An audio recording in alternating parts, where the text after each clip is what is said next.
You're listening to A Chapter a Day, a daily podcast. The Bible comes alive as we read a chapter out loud each day. Hello, dear ones.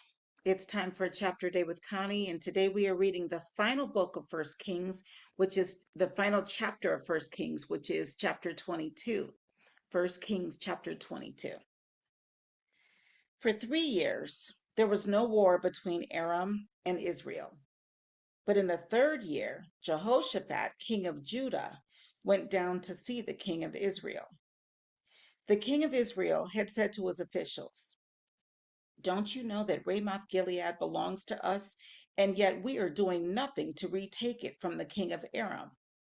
So he asked Jehoshaphat, "Will you go with me to fight against Ramoth Gilead?" Jehoshaphat replied to the king of Israel, "I am as you are, my people as your people, my horses as your horses." But Jehoshaphat also said to the king of Israel, "First, seek the counsel of the Lord." So the king of Israel brought together the prophets, about 400 men, and asked them, "Shall I go to war against Ramoth Gilead, or shall I refrain?" "Go," they answered, "for the Lord will give it into the king's hands."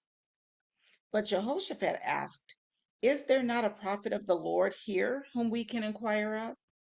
The king of Israel answered Jehoshaphat, "Oh, there is still one man through whom we can inquire of the Lord, but I hate him because he never prophesies anything good about me, but always bad.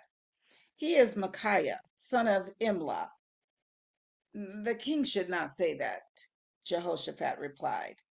So the king of Israel called one of his officials and said, "Bring Micaiah, son of Imlah, at once." Dressed in their royal robes, the king of Israel and Jehoshaphat, king of Judah, were sitting on their thrones at the threshing floor by the entrance of the gate of Samaria, with all the prophets prophesying before them. Now Zedekiah, son of Canana, yeah, Canana. All right, we're going to go with that.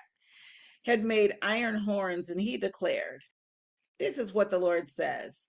With these you will gore the Arameans until they are destroyed." All the other prophets were prophesying the same thing. "Attack Ramoth Gilead and be victorious," they said, "for the Lord will give it into the king's hand." The messenger who had gone to summon Micaiah said to him, "Look, as one man, the other prophets are predicting success for the king. Let your word agree with theirs and speak favorably." But Micaiah said, "As surely as the Lord lives, I can tell him only what the Lord tells me." When he arrived, the king asked him, "Micaiah, shall we go to war against Ramoth Gilead, or shall I refrain?" "Attack and be victorious," he answered, "for the Lord will give it into the king's hand." The king said to him, "How many times must I make you swear to tell me nothing but the truth in the name of the Lord?"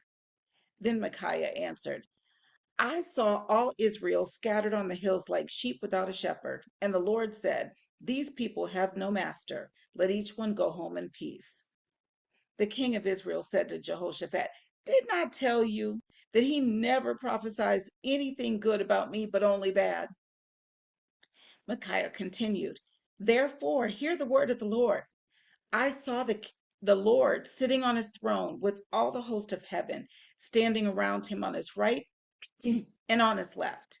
And the Lord said, 'Who will entice Ahab into attacking Ramoth Gilead and going to his death there?' One suggested this and another that. Finally, a spirit came forward, stood before the Lord, and said, 'I will entice him.' 'By what means?' the Lord asked. 'I will go out and be a lying spirit in the mouths of all his prophets,' he said. 'You will succeed in enticing him,' said the Lord. 'Go and do it.' So now the Lord has put a lying spirit in the mouths of all these prophets of yours. The Lord has decreed disaster for you." Then Zedekiah, son of Canana, went up and slapped Micaiah in the face. "Which way did the spirit from the Lord go when he went from me to speak to you?" he asked.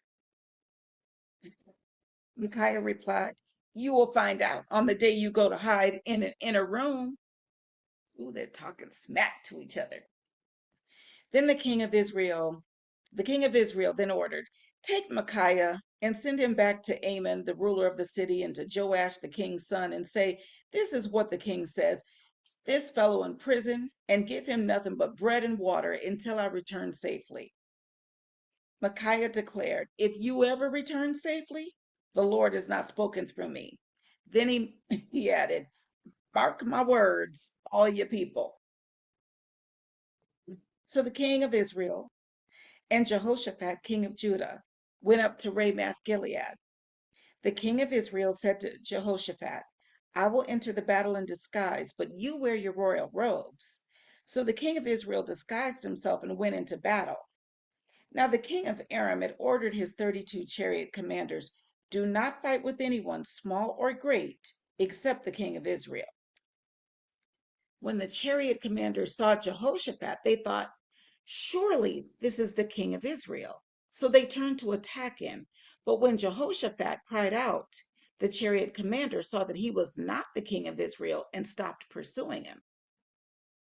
But someone drew his bow at random and hit the king of Israel between the sections of his armor.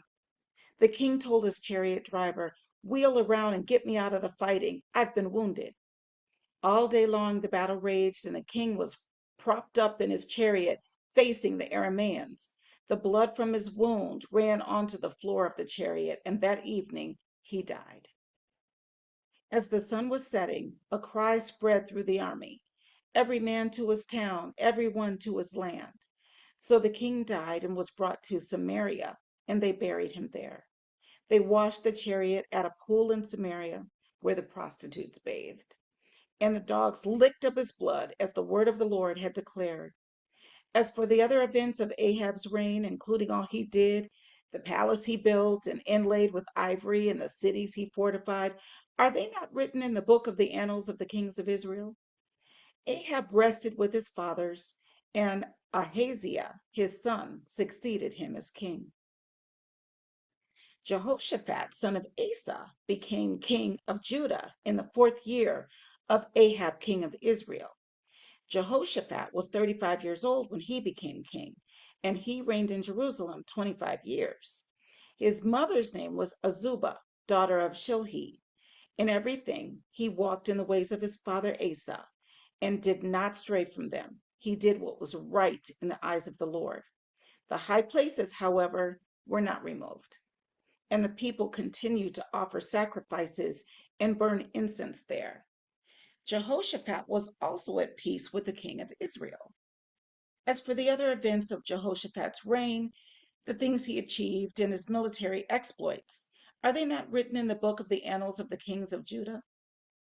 He rid the land of the rest of the male shrine prostitutes who remained there even after the reign of his father Asa.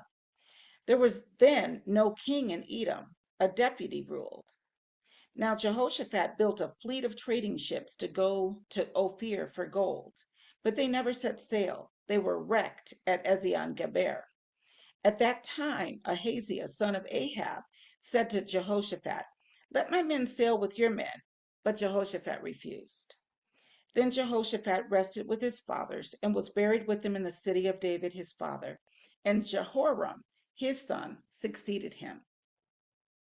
Ahaziah, son of Ahab, became king of Israel in Samaria in the 17th year of Jehoshaphat, king of Judah, and he reigned over Israel 2 years.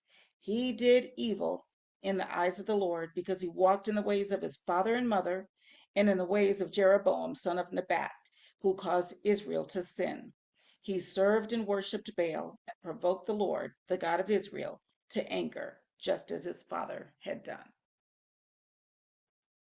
So Ahab's son was Ahaziah, and he was a mess. And Jehoshaphat was Asa's son, and he was a good guy. And that was the final chapter in the book of First Kings. I'll see you tomorrow for another chapter. That was First Kings 22.